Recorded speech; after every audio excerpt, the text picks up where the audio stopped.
में हुआ, गलत हुआ, 3 जाने गई हैं और हमें पूरा हमदर्दी और अफसोस है उनके साथ। और बदकिस्मती देखिए कि कल मैंने खुद परसों रात को ऑफिशियल प्रोग्राम इन राइटिंग भेजा कि मैंने वहां जाना, उन लोगों के उस गम में शरीक होने के लिए जाना था। और क्योंकि हम सरकार थे, हमारा फर्ज बनता है सरकार का कि वहां जाके अफसोस करना था।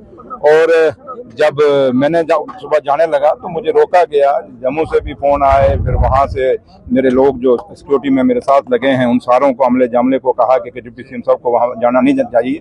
और मेरी फिर आईजी साहब से बात, मेरी ऑनरेबल सीएम साहब से जैसे उन्होंने आपको बताया बात हुई, फिर मैंने आईजी से बात करने की कोशिश की, लेकिन वो खैर मीटिंग में थे। उसके बाद मैंने कठुआ के एसएसपी से भी बात की, लेकिन बदकिस्मती कि मुझे जाने का मौका नहीं दिया गया। वेयर एज बीजेपी का पूरा अमला जामला जो भी उनका था, एलओपी साहब भी गए, ऑनरेबल एमएलए साहब भी सारे गए, लेकिन हमें नहीं।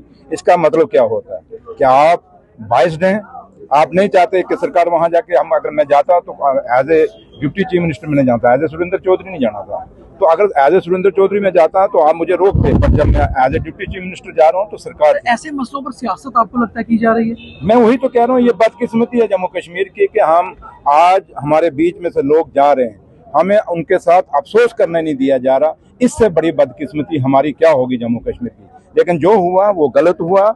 और उसके साथ साथ ऑनरेबल एमएलए हमारे डॉक्टर रमेश्वर सिंह जो बन्नी के थे, वो बिलावर में वहां अफसोस करने गए। वो वीडियो आप सब ने भी चलाई, आप सब ने भी देखी। और जिस तरीके से उस पर अटैक हुआ, ये मजाक नहीं है डेमोक्रेसी का। एक इलेक्टेड आदमी है और जिस आदमी को लोगों ने चुन के भेजा है, उसके साथ आपने अगर ये कुछ हादसा हुआ है तो अब डीजी साहब को इस पे कॉग्निजेंस लेना चाहिए और देखना चाहिए कि एफआईआर लगी या नहीं लगी। देखिए, जब तक आप कोई पुलिस का वर्जन नहीं आता, एजेंसीज का वर्जन नहीं आता, क्योंकि ऑफिशियल तो उन्होंने देना है। अब हमने भी अगर फीडबैक लेना तो उन्हीं से लेना।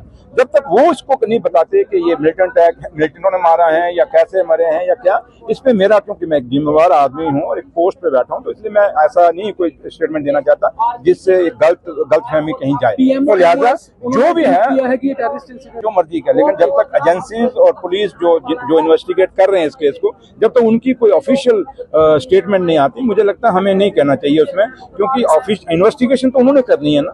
तो लिहाजा, लेकिन जो हुआ वहाँ बिलावर के अंदर, जो जाने 3 गई हैं, उससे पहले भी 2 गई, उसके पहले 2 लापता भी बताए जा रहे हैं। और जहाँ जान कहीं भी जाए, चाहे वो जम्मू कश्मीर के अंदर कहीं भी जाए, जो अननेचुरल डेथ है वो अगर कहीं भी होती है तो वो बदकिस्मती है जम्मू कश्मीर के लिए। तो इसलिए ये सोचने की और विचार करने की जरूरत है। तभी हम कहते हैं कि जम्मू कश्मीर में स्टेट बहुत जरूरी है। और वो स्टेट जब पुलिस हमारे कंट्रोल में आएगी इस गवर्नमेंट के, क्योंकि हम चुने हुए लोग हैं, तो हम फिर हमारी जवाबदेही बनती है। लेकिन आज की डेट में पुलिस हमारे अंडर ही नहीं है, तो हम भी कहीं ना कहीं एक हम कह सकते हैं कि आधी अधूरी सरकार हमारे पास है। क्योंकि law and order Jammu Kashmir में बहुत जरूरी है सुधारने की, और जहाँ ड्रग्स भी है, जहाँ क्राइम बढ़ रहा है, ये चीजों को कंट्रोल करने के लिए